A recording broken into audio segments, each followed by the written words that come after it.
What is up, guys? Welcome back to the channel. Today I got some exciting news. Finally figured out this whole radio situation in the car. If you guys watched I think it was my last video or the one before, I put in this new Android radio and I couldn't figure out how to get the damn reverse camera to work.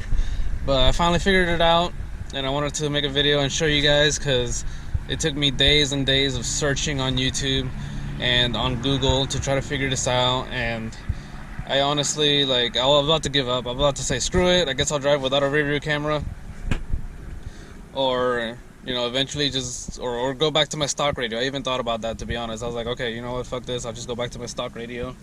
Even though it's a tiny screen, at least the reverse camera will work, because once you have it, you get used to having one.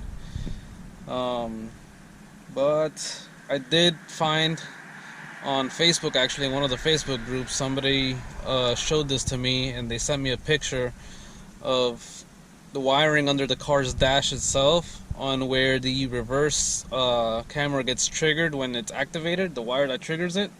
So I'm gonna show you guys real quick. What I did is, behind the radio, I grabbed the camera wire, which actually, let me pop this off, might be able to see it through here. Alright, so on my particular radio, this aftermarket radio, I have this pink cable right here, you can see, and it says back on it. I don't know if the camera's focusing on that or not, but it says back on it, and that's for back camera. So what I did is, this little guy here, you see the splicing, I just took a cable that I had laying around in the house. It's a red one, doesn't really matter what color it is, and I took it, I spliced it into this pink one with this little guy here, and then I ran it to the other wire under the dash, which is actually over here on this side. So if you guys run into the same problem, and this is of course because of the manual gearbox. If I would have had an automatic, the radio would have been plug and play. But I guess it's a little bit different, because I did buy this radio off of somebody and they had an automatic. So I'm assuming, I'm just going to assume that the wire harness that they had was set up for an automatic car, not a manual like mine. I'm guessing that's what happened. So that's why I had the problems with it, and it wasn't working by just doing a plug and play, and it worked for the other guy perfectly fine. The rear view camera worked with the plug and play harness that he's got here. So, but since I got the manual, it was a little bit different. But yeah, again, a pink wire, and then I just ran it. Let me show you guys. I already popped this part of the dash out. Oh, my bad. But it's hard to see. You can kind of see it right there, the red cable. I just kind of went from under the radio back here, just kind of shoved it through. You got plenty of space here, so you can do it with your hands after you pop off big old plastic piece here, which covers, that part covers this whole bottom piece. I'm sorry about the glare, guys, but that part covers right here and all that, and it has the buttons up on the side. But I ran it through, went over behind the steering wheel. Let's see if I can get that. Just came through behind the steering wheel. It wasn't difficult to do, and I came over here, and this is what you got to tap into.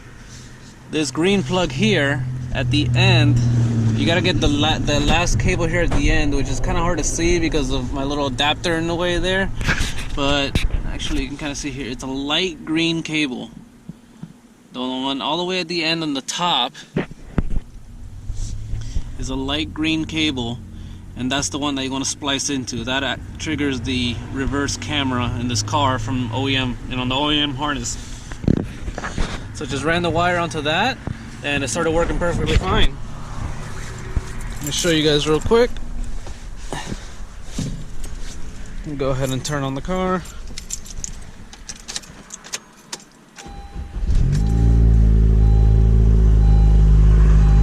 There we go, radio came up. Real quick, I'm just gonna pop it into reverse. It's still on the e-brake, you don't gotta turn that off. Let's put this down.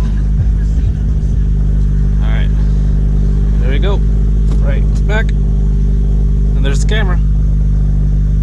Working awesome. You do have little presets here, so you can change the angles of it. Yep, you got some like ultra wide, which is kind of weird. And then that one looks straight down. I thought that one was pretty cool for if you're backing up and there's something low. And then you got a wide angle, which is the one I'm gonna set it on, leave it on probably. I think that's what I had it on when the OEM radio was the wide angle. And then of course you got your, hold on. Then you got your standard right there.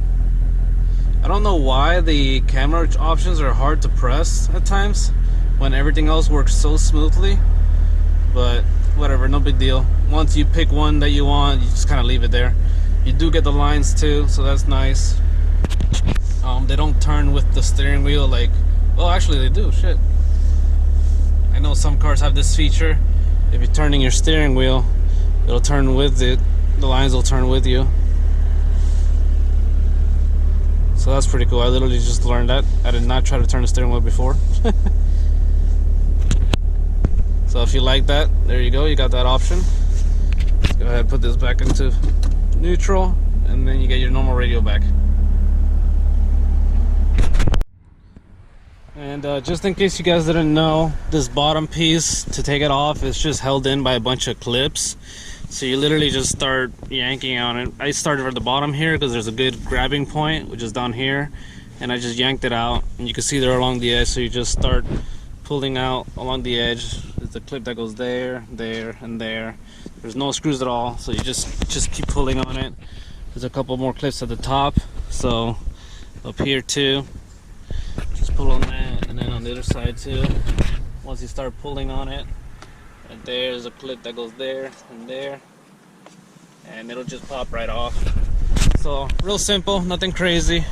Like I said, you do have the buttons up here for the traction control and whatnot. So you just unplug that real quick, and then plug it all back in when you're done. But yeah guys, I know this was a quick short little video, but I just wanted to, you know, show you guys how that worked and how I was able to resolve the issue. You know, in case somebody else runs into this, somebody else tries to put an aftermarket radio onto their car and they just happen to have a stick shift and their harness ends up not being plug and play. Just find your camera wire on the back of the radio and run a new wire straight to that one there on the side under the dash, under the steering wheel, and you should be good to go. So hope you guys find this helpful. If you can, please give this video a thumbs up. Subscribe to the channel if you're new and you haven't. I try to upload videos on the regular.